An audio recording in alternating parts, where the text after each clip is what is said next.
Just ahead on Rick Dancer TV, we're going to take you inside the most famous landmark in Old Town Florence, the Bridgewater. We're taking you to lunch. Then we'll introduce you to a procedure that could save your life, and a homeless boy who's changing the lives of people around him through music. That's coming up next. I'm not dead. That sounds like something interesting.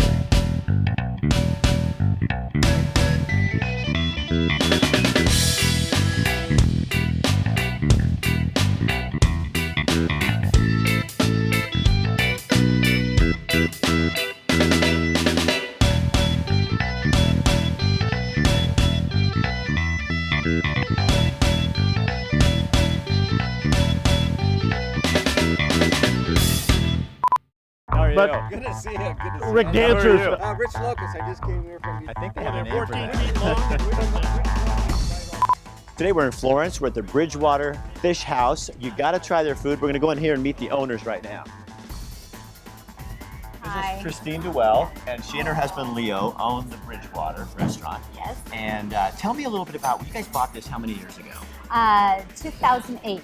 So we're starting our 7th year. It's a very historical building, one of the oldest in town. It really does say Old Town Florence. I know you have more than fish, because you Yes. have burgers and you have everything. And vegetarian, vegan food, everything. Yeah. But your fish is to die for. We're really careful about how we cook our fish. We like to get it fresh when we can. We like to get it wild caught when we can. We're constantly trying to think of new things to add to the menu to make it more interesting for people who come here on a regular basis. They can get their favorite, but they can also try something new. So we're here on Wednesday, which is Wine Wednesday, and Yes. this is a huge deal in It Florence. is. Well, on the coast, because people come here from all over. Wine Wednesday is what? Explain. Wine Wednesday is when you can have half price off a bottle of wine, any bottle of wine. And we have 35 wines on our menu. We have a really great wine menu. It's really good. So people need to like you on Facebook.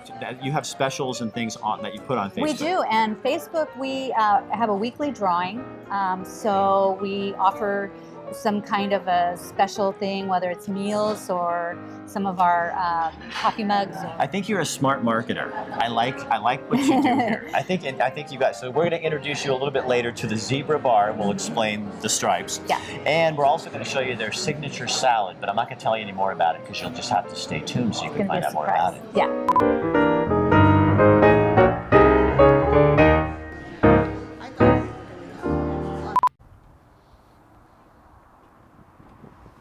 Oh my word.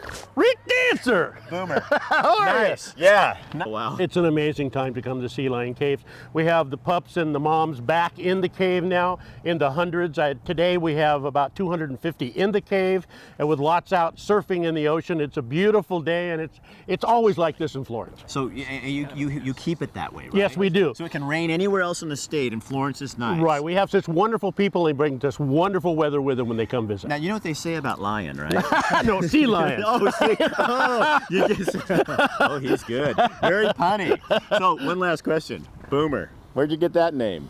It happened a number of years ago. It has to do with a fairly loud voice. Yeah, I think I'm going to be turning down the levels on the microphone. I get the Boomer part. Nice seeing you, buddy. Nice seeing you, Rick. Do you remember Rajneeshpuram? Can you believe it was 30 years ago that the commune in Central Oregon filled the national headlines? Former Oregon Attorney General Dave Frohnmeyer was in the thick of the battle. It was one of the most interesting times in Oregon, and a story with alleged death threats and conspiracy. April 1st, University of Oregon Libraries and Special Collections and University Archives are sponsoring an all-day symposium on Rajneeshpuram. U of O President Emeritus David Frohnmeyer and others will be on hand to talk about the Rajneeshis in Oregon, a communal experiment. For more information about times and speakers, you can go to this website. We have something really great to tell you about. Rick Dancer TV is entering into a partnership with the U of O Libraries Special Collections and University Archives Department. Recently, KZI-TV donated its film and video archives to the U of O. We will start airing some of those stories from the old days. We're going to look at serious topics, historic topics, and as you will see, some really fun stories. Tonight, a story photographer Bill Getz and I produced for KZI way back in the early 90s. The Oregon lottery was up into the tens of millions of dollars. Phil Knight was talking about donating $40 million to build the new addition at Autzen Stadium, and as is customary, that created controversy in the city, and we decided to have a little fun with it.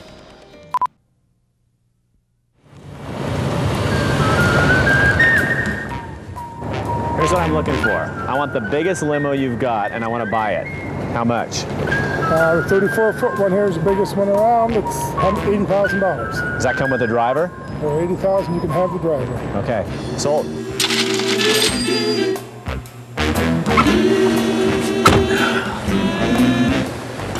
I could learn to live like this. Wherever you want to go, Rick. What I really need is a piece of property, a lot of property, in town, something with a river view, and with a butte. Skinner Butte in the park. Skinner Butte Dancer Park.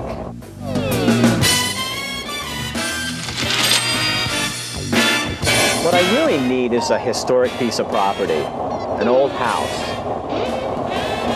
Sheldon McMurphy Johnson Dancer House. I kind of like that. Food. Let's go look for a restaurant, Dan. Yes, sir. I want to buy your restaurant. You got it. Can I do West Brothers and this? Let's see. How much is Mona Lisa? If I just bought Mona Lisa in the bar and all the employees, how much would that cost me? There's three brothers, Jim, Mike, and Phil. You Okay. give us each $1 million, the whole thing's yours. You got a little debt. We got some debt on this thing, but take us out of the equity, $1 million a piece. We're done. We're out of here. Now, would you have a problem if I change the name? What do you got in mind? Instead of Mona Lisa, it's going to be Rick and Lisa.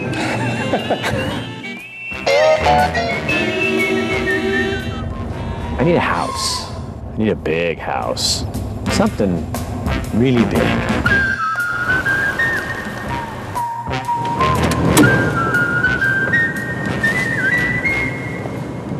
Mr. Dancer, we've been expecting you. This is the kitchen, huh? This is the kitchen. Wow. It's for me. Well, 15 sinks, 7 toilets. I was really looking for 8. What does that price sound to you? Money's not an object.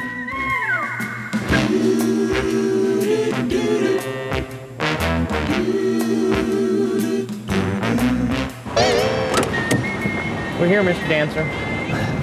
I wonder. Dancer Stadium. I kind of like the sound of that.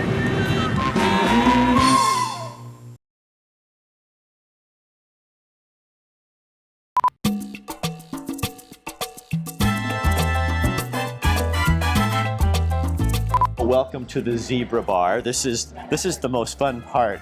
I think that it's great. It's just really cozy and nice in here. But I got to ask you. So why zebras? What is this that you have? I saw you once with a zebra scarf on too. Yeah, you know, it's style. It's the all stripe. about fashion. What is it about this? Well, we just decided to call it the Zebra Bar for fun. Truly for fun. It's not like a zebra ran through here one day or anything. It's That'd like, be a great story. yeah, but it would, wouldn't it? Something that people remember. Every time people see a zebra, they're going to think of the Zebra Bar. When they wear zebra stripe, they're going to think of the Zebra Bar. And so no matter where you go after you leave here, you're going to be reminded of the Zebra Bar. So And 2 years ago, you did a major overhaul in here. we actually put in a full bar with 22 seats. And it's been really great. You know what I love about it is when you come down here and you come to Florence, if you want to know Florence, you just sit at the Horseshoe Bar and you start talking to people across the counter who are the locals, and this is the place where you meet and greet Exactly. and really discover it. We're really in the center, and we have a lot of regulars, so a lot of the regular people are in here. Also, it's kind of in a position where you can still watch what's going on in the street, you know?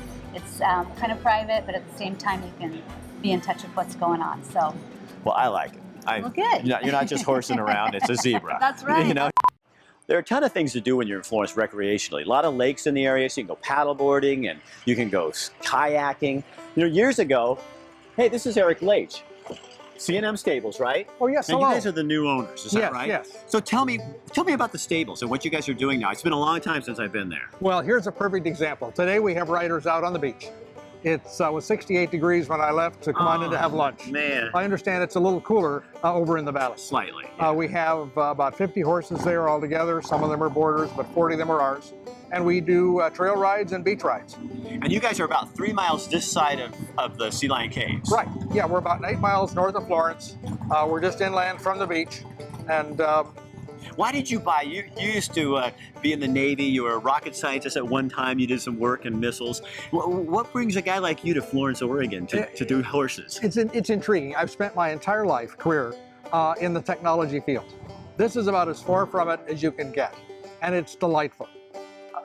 I'm a technologist businessman, and so what I like to think that I do is I get to know a risk and then look at something that has the benefit.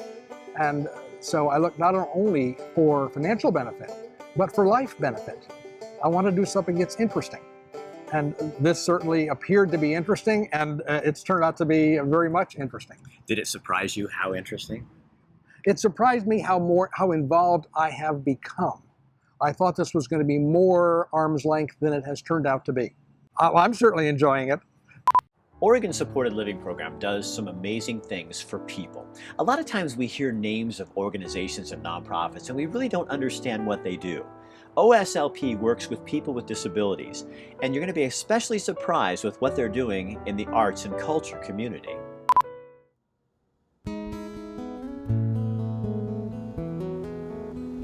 There's people there who care about me to get this job.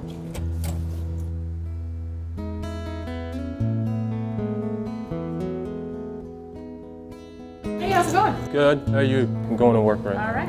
I see you. Oregon Supported Living Program is a nonprofit that supports adults with developmental disabilities in our community. We change lives and fulfill dreams for people who are often misunderstood and denied opportunities and freedoms they deserve. That's our role, is to help folks do the things they want to do in order to make their life rich for themselves. Our clients live and work and play alongside everyone else. Some call that inclusion. We say that's simply the way it should be. Oh, absolutely. The guys know all the neighbors. Oh, definitely. We're definitely a big part of this neighborhood for sure. I'm glad we're over here. It's a bigger yard. OSLP supports people in group home settings with 2 or 3 other people, or in their own individual homes, depending on their needs. 4 guys live in this home, and the layout's definitely not your typical group home. We consider this more of an assisted bachelor pad. OSLP encourages personal choice, independence, and progress towards self-determined goals. Like things that they like, that's what we try to do. So people aren't cookie cutter here, so everybody's an individual. Tommy, how you doing, buddy? The idea for Oregon Supported Living Program started at the University of Oregon in 1979. We were one of the first agencies in Oregon to move people out of institutions and into our community. And that's what started this organization, essentially. We're going to prove that people will be happier, healthier, and have less problem behaviors if they're happy and in the community. And it works. OSLP is growing. Our clients are in the community, interacting, participating, and now working. And that's what we're really trying to do, is help everyone that we support feel part of this community at Oregon Supported Living Program, and more so a part of their community around them that they're living with. Can you give me 5? Good job. Painting a little house, Perry? What is this house? Whose house was that? Perry, whose house is that?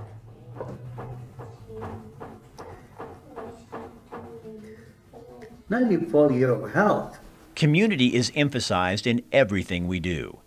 The OSLP Arts and Culture Program is a groundbreaking, inclusive, and multidisciplinary arts program. What are you working on? That is accessible to all people. So you're helping us with the community canvas for Saturday's event? Yeah. Everybody's an important part of culture, and everybody has a story to tell. Everybody has something to express, and this program gives that opportunity for everybody.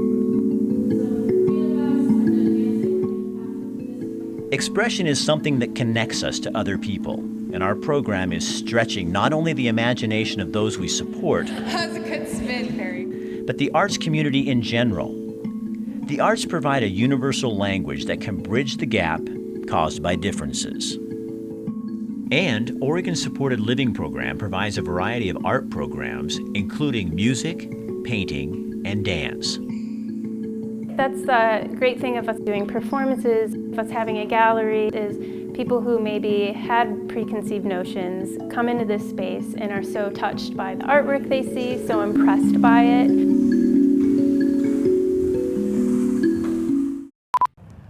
We're here with Dick Shore from Sandpine Golf Links, one of the nicest courses on the Oregon coast. And we have one of the best playing surfaces year-round of really any course in Oregon or the Northwest. Where do most of your people come from? Willamette Valley, Eugene, Springfield. When the weather's bad over there, as it very often is in the wintertime, we're beautiful on the coast. That fog kind of helped you guys out this year, didn't it? The fog helped a lot in January. Yes, so it you're did. 18 holes. Yes. You also have a clubhouse. Tell me a little bit about your restaurant, because it's beautiful. Tavolo Restaurant is a beautiful restaurant, and we have excellent cuisine it's a very varying cuisine. It's not particularly a theme, but it's suited for just about any appetite. And you have a nice little lounge there. A beautiful lounge. Little karaoke. There's quite a few karaoke stars here in town. We have some karaoke stars, and we do a lot of special events there. So how do people find out more about you guys? Sandpines.com. We got our website. We have a live cam where you can get our current weather, see actual people golfing. So tell me about your signature dish. This is the thing that people come in here for miles to have. Yeah, it really is. Everybody loves our mandarin salad. And we first tasted this salad when we were in Mexico. We were living down there. And our neighbor would have us over for dinner, and she made the mandarin salad. And it was tossed with a sweet poppy seed dressing, had mandarin oranges, blue cheese, almonds, and red onions on it. So when we opened the restaurant, we decided to put that on our menu because it was an absolute favorite. And then we added, for Oregon, we added hazelnuts instead of almonds. So that was our little touch. And then people can add any kind of protein they want. So they can have sauteed prawns, they can have tempeh if they're vegetarian, they can have crab or ahi. You are going after what with your food? Healthy, really healthy food, first of all. We strive for consistency and for, a nice portion so that people are satisfied and full and feel like they got their money's worth. Talking about your colonoscopy is not something most people do, but we do. We think it's important that you understand how important this procedure really is and that it's really not that big a deal. So we took a camera, we're going to walk you through the procedure and show you that you really have nothing to worry about.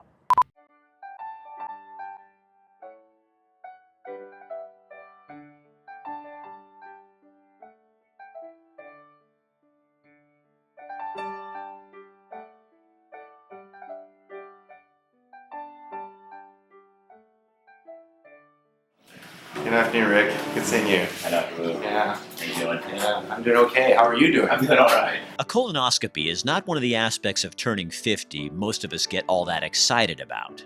Most of the time, patients will say that the procedure itself, after this point, is a piece of cake. Okay? It's all getting ready for that, with drinking that stuff and fasting. That's the hardest thing. After fasting for 24 hours, it's time to begin the preparation. All right. Here we go.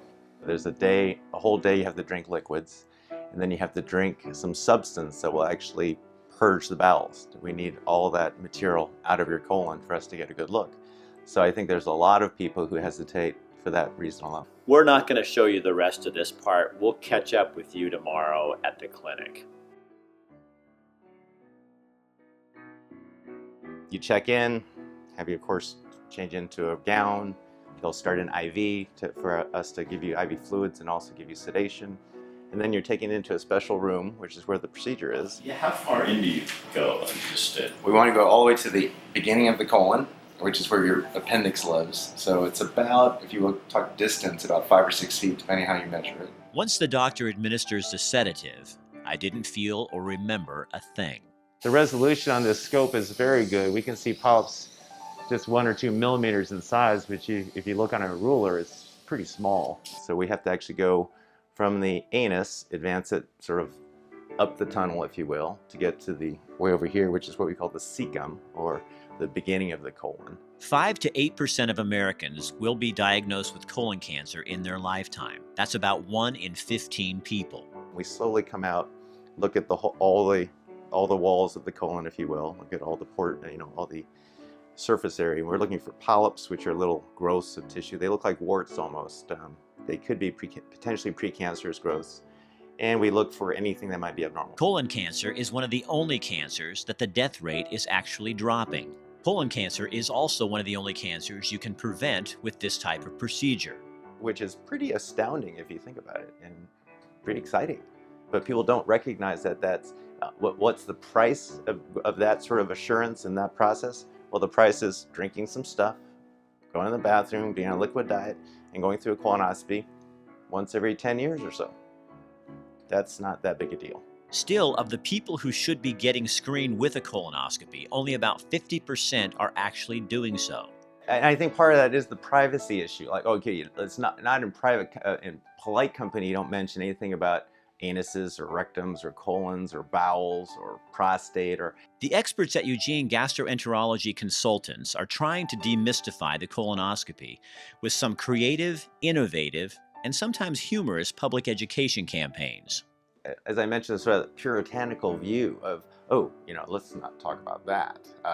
But they didn't talk about breast cancer 50 years ago. It was a taboo topic. You know, it's like, oh, don't ever talk about breasts. That's not what you talk about in polite company. But you know, if you look at what's changed over the years, that view has changed, and appropriately so. The hope is the more comfortable we become talking about these issues, the more normal the colonoscopy will be. The colon conversation is slowly changing. The biggest reason is to hopefully prevent colon cancer from forming. Or the other reason, which is obviously plan B, is to catch it earlier. Because the earlier we catch colon cancer, the more treatable it is.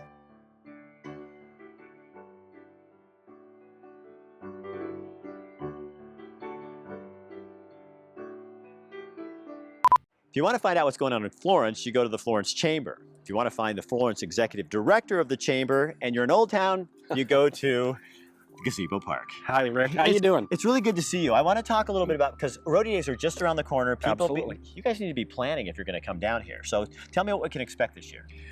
Full house. I mean, the city gets packed during rodeo days. We have probably between 15 to 17,000 people come through town on that weekend. It's huge. Street fair? Street fair going on right down here in Old Town on Maple Street. We'll have 34 vendors lined up. Food, all kinds of food variety, all kinds of crafts. Parade on Sunday. Parade on Sunday. We actually have a parade on Saturday for the little kids as well. And a lot of people don't know that little fact about our long-running festival. And my favorite part is the bikers. The bikers. The bikers come down. You can bring your bike down and I can get my leathers on and do my thing. Come down to Old Town and have a beer. 4th of July. 4th of July. Little change this year. Little change this year. You know, we've historically always shot the fireworks off of a barge in the river. We've lost our barge this last year. It's disappeared.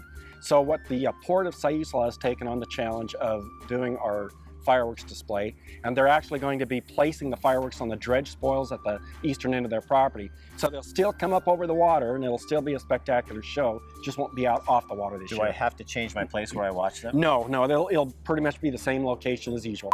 Kathy and I came to Florence a few weeks ago and we found this new park. It's an interpretive center right in the heart of Old Town, right on the water. It's the coolest place. And so I called my friend Cindy Wabi because Cindy knows everything. She's the president of the chamber and she owns Mon Ami, one of our favorite places to eat and have coffee. There. Thank you. That sounds almost like a commercial. Kind of sort of does, yeah. No, you do have great food and a great place, and I love your staff. Thank you. They're good people. I do too. I'm a lucky lady. You are a lucky lady. So tell me about this park. This is just our little crown jewel here. This is the Sayula Interpretive Center. We opened, I don't know, it's been about 6-7 months ago. We had our ribbon cutting here. This has been a project here that's been many years in the creation, many agencies here, and our city manager really, this was her special project that she took on several years ago. And Jackie really pushed that through. She did. It wouldn't have happened without Jackie. And what this area here is, it's a natural habitat that's been preserved forever. Yeah. We've got little stations here that will have signs going on shortly that explain kind of some of the little natural scenic wonders that we have here. If you come here, you get to really, everywhere you look, just sort of see a little snippet of everything that makes Florence spectacular. The dunes, the river, the boats, the bridge, Old Town. It's just here. There's one thing we don't see from here. Mon Ami. We don't. So how do they get a hold of you? Well, I'm just up around the corner on the highway. On Highway 101? Highway 101 in the Antique District, and stop at my place, get a coffee, come down here and enjoy paradise. A friend of mine, Ben McKee, used to work at KEZI. He now works for the Denver Public School System. He called me the other day. He put together a story, and I said, you know what? Our viewers are going to love to see this. It's about a young man who's homeless, who's using music to change the lives of the kids around him. Watch. At a school where some 45 different languages are spoken every day, there's one language that is universal. There's a lot of give and take. When things are really going right, the teacher's learning, the students are learning, and everybody's growing. Few appreciate more the language of music than South High School junior Dominic Ellerby. Music, yeah, I love it. I love bass because it's so low and warm, and whenever I play it, it's a vibrating instrument, really. I can feel each note. He composes. He leads his classes. The chorus solo. He tells a story. And there are some things that just can't be expressed through words. His own story, a story he's lived for the past 14 months. Well, I haven't really had a home since about January 16th last year. When it happened, we got evicted, and it was because my mom, she lost her job, and my father isn't here. So, and my grandma had actually moved out to New Mexico that last summer before January. And so we had no real support. And somehow, support is not a problem for Dominic. His foundation provided by this music. He's also a composer, an arranger, a performer. He was always a naturally gifted player, but he does have the work ethic to take that to another level. 3, 4.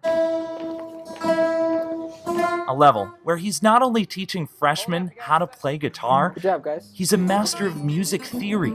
Even that can't stop him. The pure fact that he loves what he's doing, and you can just see that when he's playing, you can see it in his expression. Everything stems from that. How does a story so difficult, I mean, it's been a really rough ride, turn out so well? I still have music. I still have my bass. I still have, I'm really I guess just blessed. He's able to overcome obstacles through the love of music. After 14 months of living on friends' couches with just his guitar, Dominic and his family will be back together in a permanent home in March. What's helped you get through this? My friends, music, certainly, and just a really positive attitude. Dominic's life is a lot like the music he plays. In measures, it's a lot of ups and downs. But when you put it all together, it creates a masterpiece. It adds a sense of normality. This is right. Eugene. Yeah, and that's why we like it. And we leave you with a little blast from the past, some of the people I used to work with. 11 o'clock, and we hope to see you then. Have a great rest of your Memorial Day weekend. Good night. Good night. Step back from our fast-paced lives and take notice of the people and places that surround us. And whether you spent this Memorial Day weekend, exhibits including pioneer life and early logging in Lane County. Back to you. Thanks, Colleen. When we come back, struggling Springfield families have... and all the photography, the editing, and the writing of that entire piece was done by photographer Bill Getz.